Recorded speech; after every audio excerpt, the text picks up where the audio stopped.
राज्याचे महसूल मंत्री चंद्रशेखर बावनकुळे यांनी मनसेचे सर्वेसर्वा राज ठाकरे यांच्यावर वक्तव्य करत म्हटलंय की त्यांनी कोणती भूमिका मांडावी किंवा कुणाशी युती करावी हा सर्वाधिकार त्यांचा आहे। जर उद्धव आणि राज एकत्र येत असतील तर भाजप त्यांच्यामध्ये येणार नाही। बावनकुळे अमरावतीत बोलत होते। राजसाहेबांना त्यांच्या पक्षाची भूमिका व्यक्त करणे, मांडणे, त्यांना युती कुणाशी करायची आहे कुणाशी नाही हे सर्व अधिकार त्या पक्षाच्या प्रमुखाला असतात। त्यामुळे राजसाहेबांना जर असं वाटतं की त्यांनी उद्धव साहेबांची युती केली पाहिजे, यामध्ये भारतीय जनता पार्टीला त्या ठिकाणी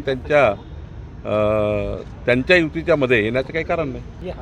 माननीय मोदीजींच्या निवडणुकीमध्ये लोकसभेमध्ये विकसित देशाकरता मोदीजींना साथ देण्याचा निर्णय घेतला आणि तो अत्यंत चांगला निर्णय राजसाहेबांनी घेतला। आज मोदीजी प्रधानमंत्री आहेत।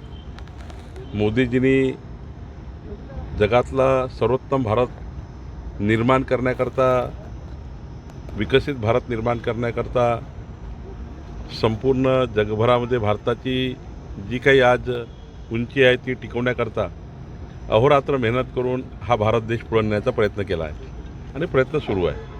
अशावेळी राजसाहेबांनी साथ दिली। विधानसभेच्या वेळी त्यांनी सांगितलं की आम्ही भाजपसोबत किंवा महायुतीसोबत नाही जमणार। त्यांनी वेगळं त्या ठिकाणी विचार केला, आज त्यांनी वेगळा विचार केला। शेवटी त्यांचा प्रश्न आहे, त्यांनी काय करावं, शेवटी त्यांच्या पक्षाची भूमिका त्यांनी मांडायची आहे।